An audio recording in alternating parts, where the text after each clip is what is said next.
সম্মানিত দর্শক, আসসালামু আলাইকুম। কৃষি কথা ইউটিউব চ্যানেলে আপনাকে স্বাগতম।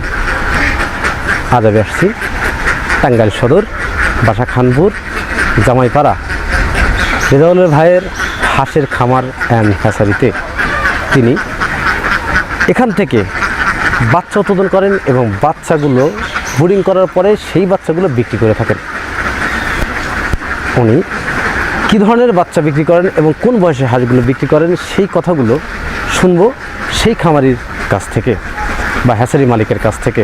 তার কাছ থেকে বাচ্চা নেওয়ার পরে খামারিরা কতটুকু স্বাবলম্বী হতে পারবেন এবং খামারিদের কী ধরনের পরামর্শ তিনি দিয়ে থাকেন সে কথাগুলো জানবো এবং আপনাদের মাঝে জানানোর চেষ্টা করব। চলুন আর কথা না বাড়িয়ে শুরু করা যাক আজকের প্রতিবেদন।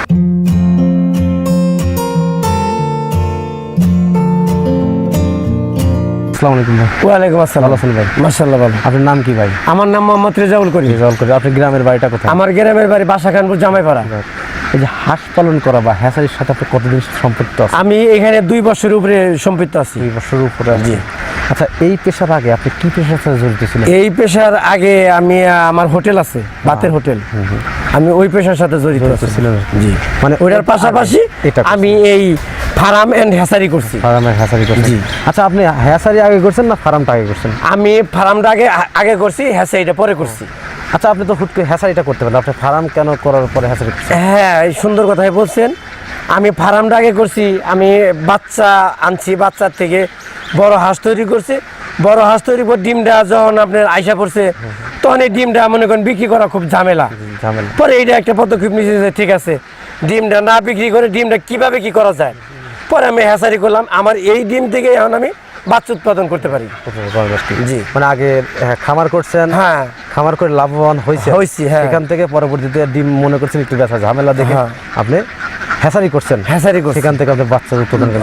আপনার এইখান থেকে হ্যাচারি থেকে বাচ্চা উৎপাদন বা এই হাঁস থেকে আপনি পরবর্তীতে আপনি কি ধরনের কোন বয়সের হাঁসগুলো বিক্রি করে থাকেন আপনি? হ্যাঁ, আমি এখন এই জায়গা থেকে আমি সব ধরনের হাঁস, যেমন অনেক লোক আছে বুড়ার বোঝে না, বুড়ার করে দেয় 7 দিন বা 10 দিন বুড়ার করে দেই আপনি। তারপরে 2 মাসের হাঁস, 1 মাসের হাঁস বা ডিম পড়া হাঁস, এগুলো সব সাইজের হাঁসই আমি এখন বিক্রি করে থাকি।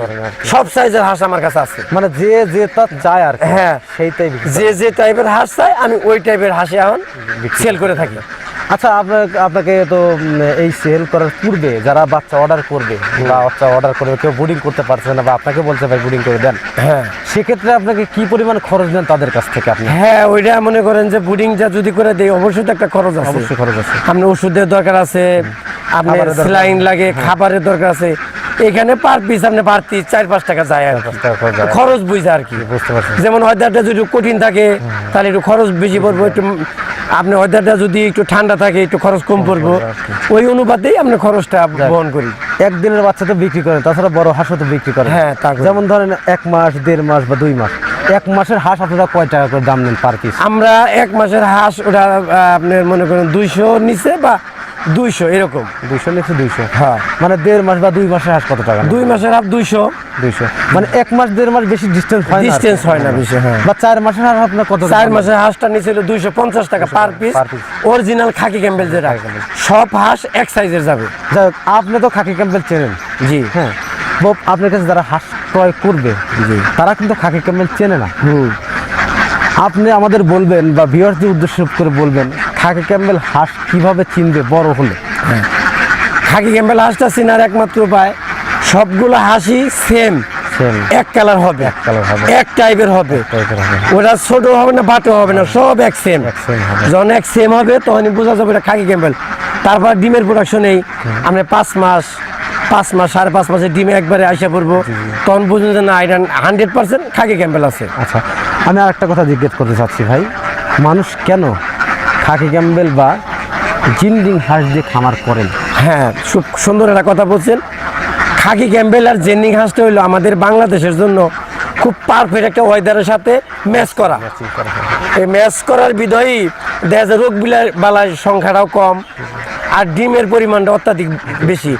দেখা যায় যে আপনার যদি 100 খামারি থাকে তার মধ্যে 75 বা 80% লোকেই এই খাকি ক্যাম্বেল আর জেন্ডিং দিয়ে ফার্ম করে, খামার করে আর কি। হ্যাঁ, যাক খাকি ক্যাম্বেল হাঁসের ডিমের পরিমাণটা বেশি বেশি আর অন্যান্য কি, হাঁস। হ্যাঁ। আচ্ছা একটা খাকি ক্যাম্বেল হাঁস বছরে কি পরিমাণ ডিম দেয়? একটা খাকি ক্যামেল হাঁস বছরে আপনার মানে 300 প্লাস ডিম দিবে। প্লাস ডিম দেবে। হ্যাঁ, যদি ওর পরিচর্যাটা বা খাবারটা ঠিক মতো দেয়। আবার দেখা গেল যে আপনি খাবার দিলেন না, খালি ডিম চাইতেছেন, এক পিসও হবে না 10 বছরে। না, তা ঠিক আছে, এটা ঠিক আছে। 10 বছরে এক পিস আসবে না, বরং মারা যাবো। তো পরিপূর্ণ খাবার দিতে হবে, হ্যাঁ, খাবার exactly, ছাড়া হ্যাঁ, সম্ভব না। হ্যাঁ। আবদ্ধ অবস্থায় যদি ক্যাম্বেল হাঁস কোনো ব্যক্তি পালন করে সেক্ষেত্রে কি সে লাভবান হতে পারবে? হ্যাঁ, আবদ্ধ অবস্থায় পারলে তো অবশ্যই লাভবান হবে। আচ্ছা আবদ্ধ অবস্থায় হাঁসের কি কি খাবার দিয়ে থাকেন বা আপনারা খামারিদের পরামর্শ দিয়ে থাকেন? হ্যাঁ, আমরা আবদ্ধ অবস্থায় যেমন একটু ফিট দেই, একটু গমের খুঁটটা অনেক দাম কম, এই 16-17 টাকা কেজি। বুঝতে পারছি, তারপরে আমরা আমরা জাতীয় হ্যাঁ, মতো আর কি, মানুষ হ্যাঁ। যেটা খায় না। না, খায় না, জি, জি। ওটা খুদ মানে বাড়ির ব্যাপারে গরু ছাগল দিয়ে খাওয়ায়, কিন্তু ওটার ভিতরে হেভি মানে একটা থাকে। প্রোটিন থাকে, থাকে আর কি। তারপরে এই যে আপনার চিরার খুদ, তারপরে গমের ভুসি, এটা একটা খাবার বানালে দেখা যায় অল্প টাকার ভিতরে স্বাস্থ্য মানে একটা ভালো খাবার হয়। ডিমের প্রোডাকশন ইনশাল্লাহ মাশাআল্লাহ ভালো আসে। মানে আপনি বলতেছেন যে গমের খুদ, তারপরে ধানের গুঁড়া, তারপর চাউলের খুদ, গুঁড়া, তারপরে আপনার গমের ভুসি ইত্যাদি সংস্করণের পাশাপাশি ফিড হ্যাঁ। বা ঝিনুকের চূর্ণ ইত্যাদি মিক্স করে আপনারা খাবার ম্যানুয়ালি তৈরি করে থাকেন প্রাকৃতিক খাবারের মতোই, হ্যাঁ। এবং ওর ভিতর ভিটামিনও দিয়ে থাকেন আর কি। সব মিলিয়ে দেওয়ার পরে সেটা প্রাকৃতিক খাবার খাওয়ান যাতে হাঁসের পরিপূর্ণ ডিম থাকে। সেক্ষেত্রে আবদ্ধ অবস্থায় পালন করলে হাঁস লাভবান হওয়া সম্ভব। হ্যাঁ। আপনি এটাই বলতে চাচ্ছেন। আচ্ছা আবদ্ধ অবস্থায় পালন করলে 1 কেজি খাবার করতে কি পরিমাণ টাকা ব্যয় হয়? 1 কেজি খাবার করলে এই আপনার আমার সিস্টেমে দেখা যাবে যে আপনার 20 থেকে 22 টাকা 22 টাকা খরচ। 22 টাকা খরচের মধ্যে ইনশাল্লাহ হয়ে যাবে। প্রিয় দর্শক, রেজাল ভাইয়ের কথা শুনে বুঝতে পারলাম যে উনি যে আবদ্ধ অবস্থায় হাঁস পালন করলে মানুষ লাভবান হতে পারবে কিভাবে, সেটা ম্যানুয়ালি খাবার তৈরি করতে হবে, যেমন উনি এখন করতেছেন। কারণ তার এখানে পানির পরিমাণটা বেশি, হাঁসগুলো এখানে রাখা হয়েছে, বিলে ছাড়া যাচ্ছে না, এখানে আবদ্ধ অবস্থায় খাওয়াচ্ছে। এই জন্যে আবদ্ধ অবস্থায় যে খাবারগুলোর দরকার সেই খাবারগুলোর নামগুলো অবশ্যই শুনলেন। এইগুলো সংমিশ্রণে যদি আপনি খাবার তৈরি করেন সেক্ষেত্রে আপনি হাঁস পালন করে লাভবান হতে পারবেন। পাশাপাশি একটা কথা না বললেই নয়, হাঁস পালন করতে গেলে টেকনিক তো প্রয়োগ করতেই হবে, এটা না করলে আপনি লাভবান হতে পারবেন না। যাই ওনার বিগত অভিজ্ঞতা থেকে উনি বললেন যে হাঁস পালনকে এইভাবে করে লাভবান হওয়া যায়। তারপরে 1 কেজি খাবার ফিট কিন্তু 50 টাকার উপরে পড়ে, সেক্ষেত্রে আপনি ম্যানুয়ালি খাবারটা বানালে আপনি বড়দের 20 থেকে 22 টাকা পড়বে, এই কথাটাই বললেন। আচ্ছা আবদ্ধ অবস্থায় এই খাবারগুলো দিলে হাঁস পরিপূর্ণ ডিম পাবে? হ্যাঁ, দিচ্ছে, ডিম দিচ্ছে। ডিম দিচ্ছে অলরেডি? জি। আপনি এখানে এখন কতগুলো হাঁস ডিম দিচ্ছে? আমার এখানে ডিম দিচ্ছে ওই তো আপনি মনে করেন 1000 হাঁসের। এখন তো বর্ষার সিজন, আমরা মনে করেন যেহেতু মাঠের থেকে আইনা এখানে আবদ্ধ অবস্থায় পালতাছি, এটা কিন্তু একটা ধকল, অবশ্যই কষ্ট ধরতে গেলে এটা ধকল, তো কষ্ট বেশি। তো তারপরে মাশাআল্লাহ দেখা গেছে যে 700 বা 750 এরকম ডিম আসতেছে, মানে 600 প্লাস থাকতে। হ্যাঁ 600 প্লাস থাকতেছে আর কি। আপনি কি মনে করেন এখানে যদি আবদ্ধ অবস্থায় না রাখেন, বিলিয়ে রাখেন, সেক্ষেত্রে কি ডিমে কি আরো প্রোডাকশন? হ্যাঁ, ডিমের প্রোডাকশন বাড়ে বা ডিমের সাইজটা গুণগত মানটা বড় হয়।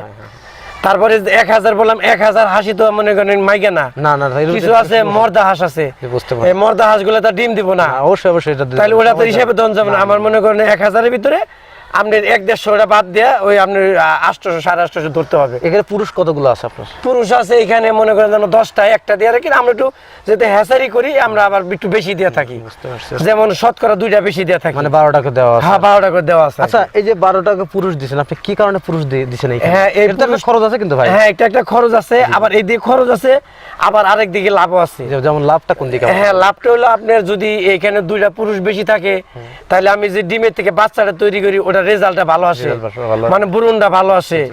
দেখা যাবো যে আপনার 100 ডিমের ভিতরে আপনার 97টা ডিমই মনে করেন যে হ্যাঁ বাচ্চা ফুটবে, তাহলে আমার ওই দিকে আমার লাভ হইলো যে আমরা হ্যাচারি করি। আর যারা হ্যাচারি না করে তারা মনে করেন যে প্যারেস কম দিলে আপনার ওই যে মর্দা হাঁসটা কম দিলেও চলে, কম দিলেও চলে, কিন্তু আমাকে তো তা চলে না, তা চলে না। আমাকে একটা ডিম মনে করেন যে অনেক টাকা বিক্রি হয়। ঠিক আছে, বুঝতে পারছি। এখন এই যে হাঁসের পুরুষ দেন, সেক্ষেত্রে কোনো খামারে যদি হাঁসের মধ্যে পুরুষ দিয়ে থাকেন সেক্ষেত্রে কি ওই ডিমটা ওই আউটডোরের সাইড থেকে বা অন্য খামারের সাথে ডিমের মানটা বা ডিমের দামটা বেশি থাকে? হ্যাঁ, তা অবশ্যই থাকবো। আপনার মনে করেন যে একটা খামারে 1000 হাঁসের ভিতরে যদি আপনার 100 বা 150 হাঁসা থাকে, ওটার তো খরচ অবশ্যই বেশি। হ্যাঁ। আর আমরা ডিমটা নেই ওইভাবে খরচ ধরে যে মার্কেটে যদি একটা ডিমের প্রাইস 9 টাকা থাকে, আমরা 10.5 টাকা দিই, 1.5 টাকা বেশি দেই। কিসের জন্য? শুধু হাঁসার ওই যে হাঁসার জন্য। ওই হাঁসার খাবারটা কিন্তু আমরাও দেই। এর মধ্যে একটা লাভবান কি, একটা খামারি যদি ডিম বিক্রি করে দেখা যায় যে তার কোনো টেনশন করার লাগে না। 4 দিন পর ইচ্ছা করলে সেই ডিমগুলো আপনি আমাদের দিতে পারেন। বুঝতে পারছি। ওই ডিমগুলো আমরা প্রোডাকশনে হ্যাচিং এ বসাই দেই প্রোডাকশন করার জন্য, ডিম থেকে বাচ্চা উৎপাদন করার জন্য। হ্যাঁ।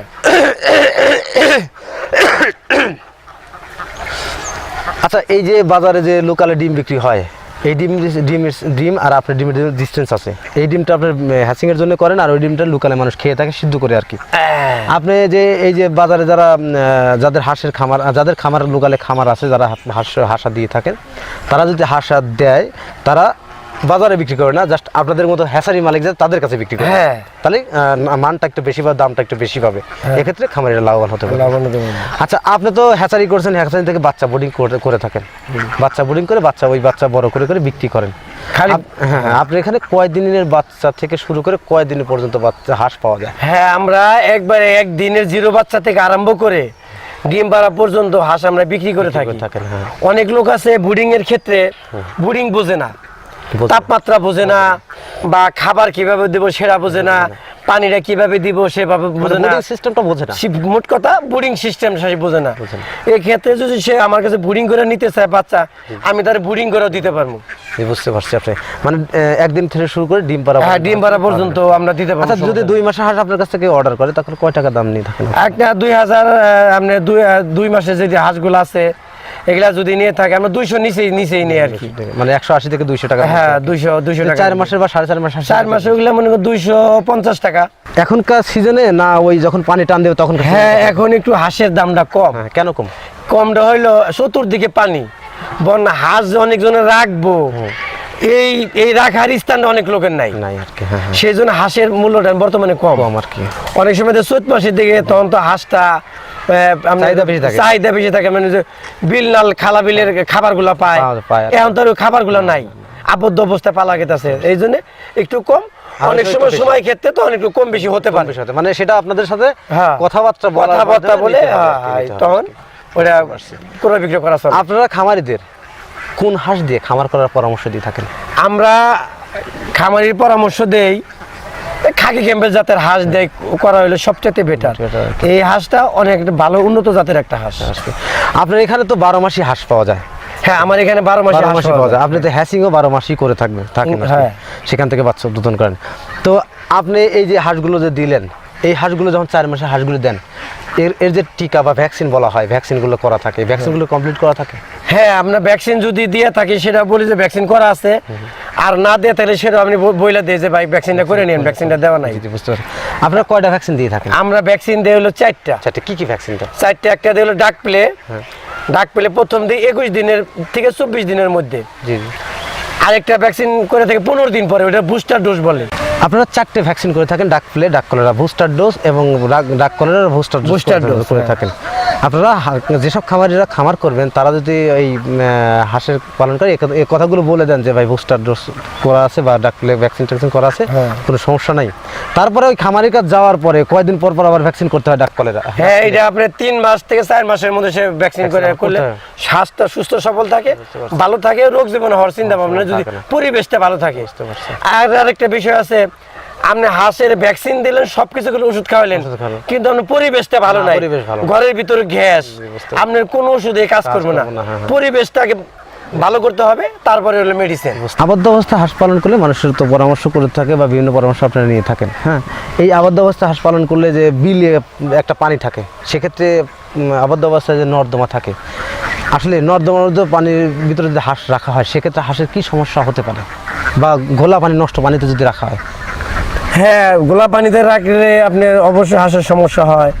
যেমন গরম পানিতে যদি কেউ হাঁস রাখে, তাহলে হাঁস গরম পানিতে ওই যে গুলুগুলু করলেই তখন তার ঠান্ডা লাগে। হাঁস কিন্তু ঠান্ডা লাগে না, গরমে কিন্তু ঠান্ডা লাগে। গরম ঠান্ডা যেটা বলে, হ্যাঁ, গরম ঠান্ডা যেটাকে বলে এটা হয়। আবার বেশি মানে খাবার খারাপ খাইলে টক্সিন একটা রোগ হয়, টক্সিন মানে অ্যাসিড তৈরি হয়। এক্স্যাক্টলি ওই অ্যাসিড যে টক্সিন ওইটা হয়, হইলে হাড় জিমায়, চুন পড়ায়, আপনি চুনের দিকে খাওয়া দাওয়া করে না, এই ধরনের রোগগুলো হয়। এগুলা থেকে বসে থাকে, হ্যাঁ এগুলা থেকে খুব বিরতভাবে হাঁসকে রাখতে হবে। হাঁসও তো বোবা জনা, তো কিছু বোঝে না, বলতেও তো পরে যা দিবেন তাই খাবে আর কি। আচ্ছা, এই কারণে যদি কোনো সমস্যা হয়ে থাকে সেক্ষেত্রে আপনারা মানে কি পরামর্শ দেন যে এর থেকে বাঁচার জন্য আর কি? হ্যাঁ, এগুলা বাঁচার জন্য আমরা অবশ্যই, আমাকে যেহেতু আমরা প্রফেশনালি, যেহেতু আমরা জানি যে কোন রোগের কোন ওষুধ, আমরা ওগুলো ওষুধ তার বলে দিই। বুঝতে পারছি। বা আমার এখান থেকে যে হাঁস নিব সেজন্য তার বলবো তা না, ঠিক আছে। যে কেউ যদি আমার কাছে সাজেশন চায়, আমরা যতটুকু জানা আছে, শিক্ষার তো শেষ নাই, আমার যতটুকু শিক্ষা আছে তার আমি তার ওটা দিয়ে থাকি, ঠিক আছে। আমরা ট্রিটমেন্ট দিয়ে থাকি। আপনার এখানে বড় হাঁস, ছোট হাঁস, 1 দিনকার বাচ্চা, 2 মাস, 4 মাস, 6 মাস সব যে ডিম পাড়া হাঁসগুলো বিক্রি করে থাকেন, এটা আপনার হ্যাচারি থেকে উৎপাদিত বাচ্চা না হাঁস কিনা? না, এটা আমার হ্যাচারির উৎপাদিত বাচ্চা। এখানে একটা কথা আছে, যেমন একটা লোকের কাছে আমি 1000 হাঁস বেচলাম, আমার তো জানাই থেকে ডায়েরি করে থাকে যে আমি অমুক জায়গায় 1000 হাঁস দিছি। অনেক আছে হাঁস রেডি করে বিক্রি করে ফেলায়, তখন তারা ফোন দেয় যে ভাই আমার 1000 হাঁস রেডি হয়েছে, আপনি সেল দিয়ে। বুঝতে পারছি। ওই পাড়িরে নিয়ে যে আপনার দেখে শুনে আপনার দেখা যায় যে ওই হাঁসটা আমরা সেল দিয়ে দিই। বুঝতে পারছি। এতে যে পারলো সে উপকৃত হয়, আর যে নিব সে উপকৃত হয়। মানে আপনারও কিন্তু জানা থাকে? হ্যাঁ, আমারও জানা থাকে যে এটা কি অবস্থা আছে, মানে পুরো হিস্টরিটা আমার জানা থাকে আর কি, শুরু থেকে তো শেষ পর্যন্ত এক্স্যাক্টলি জানা থাকে। প্রিয় দর্শক, আমাদের রেজাউল ভাই বললেন যে ওনার এখান থেকে উৎপাদিত বাচ্চা থেকে বড় হাঁস পর্যন্ত সব ধরনের হাঁসের বাচ্চা বিক্রি করা হয়। এবং কিভাবে বিক্রি করা হয়, শুধু তার এখানে তো আর এত হাঁস বোর্ডিং করা সম্ভব না, বোর্ডিং পর্বে তার কিছু অংশ থাকে, আর বাদ বাকি অংশগুলো যে বিক্রি করে সেগুলো ওনার হ্যাচারি থেকে বাচ্চা উৎপাদিত হয়, সেই বাচ্চাগুলো খামারে নিয়ে থাকেন। এবং সেই বাচ্চাগুলো যখন বড় হয়, খামারিরা বিক্রি করতে চান, তখন তার সাথে যোগাযোগ করেন এবং তিনি তার মারফতে সেই হাঁসগুলো খামারিদের কিনে দিয়ে থাকেন। এই কথাটাই আমাদের বললেন। তো তার কাছ থেকে হাঁস নিলে আপনি অবশ্যই ঠকবেন না। কেন ঠকবেন না? কারণ তিনি একজন সৎ লোক। কারণ ওনার এখানে আমি ইতিপূর্বে আসছিলাম একবার ভিডিও তৈরি করতে, তার কার্যকলাপ আমি খুব মুগ্ধ। আসলে সে একজন সচেতন নাগরিক বাংলাদেশের জন্য। আমি অবশ্যই আশা করব না তার যারা কোনো খামারির ক্ষতি হোক, সেও কিন্তু করবে না। কারণ মানুষের 2 টাকা মেরে একজন মানুষ কিন্তু কোটিপতি হতে পারে না। তাই তিনি তার সততার সাথে ব্যবসা পরিচালনা করছেন। তবে রেজাউল ভাইয়ের কাছ থেকে বাচ্চা বা বড় হাঁস সংগ্রহ করলে আপনারা অবশ্যই প্রতারিত হবেন না। মানুষ কিন্তু অনেকভাবে প্রতারিত হয়। আপনাদের কষ্টের টাকা, বিদেশ থেকে অনেক ভাই ফোন দেয়, তারা যে ভাই হাঁসের বাচ্চা লাগবে, মানুষ দেখা নাই, শোনা নাই, হ্যাচারিতে আসা নাই। আপনারা হ্যাচারিতে আসেন, দেখেন, তারপরে তার কাছ থেকে পরামর্শ নেন, হাঁস বিষয়ে বিভিন্ন তথ্য আগে জানেন, তারপর আপনি সেখান থেকে হাঁস ক্রয় করেন বা অন্য কোথা থেকে হাঁস ক্রয় করুন। তাহলে কিন্তু আপনি লাভবান হতে পারবেন, তাছাড়া কিন্তু আপনি লাভবান হতে পারবেন না। কারণ তার এখানে তুষ এবং হারিকেন পদ্ধতিতে বাচ্চা উৎপাদিত হয় এবং সেই উৎপাদিত বাচ্চাগুলো একদিন থেকে ডিম পাড়া উপযুক্ত হাঁসগুলো বিক্রি করা হয়। এবং সেই হাঁসগুলো নিলে অবশ্যই আপনি স্বাবলম্বী হতে পারেন। কারণ এই হাঁস সম্পর্কে বা সেই হাঁস সম্পর্কে আমাদের এই রেজাউল ভাই হ্যাচারি মালিক, উনি যথেষ্ট অজ্ঞ বা যথেষ্ট অভিজ্ঞতা, যথেষ্ট জানেন সেই হাঁস সম্পর্কে, এবং সেই হাঁসগুলো খামারিদের দিয়ে থাকেন। তো প্রিয় দর্শক, আর কথা বাড়াবো না, আজকের প্রতিবেদন এখানে সমাপ্ত করছি। ভালো থাকেন, সুস্থ থাকেন, আল্লাহ হাফেজ। ধন্যবাদ, আপনাকে অসংখ্য ধন্যবাদ।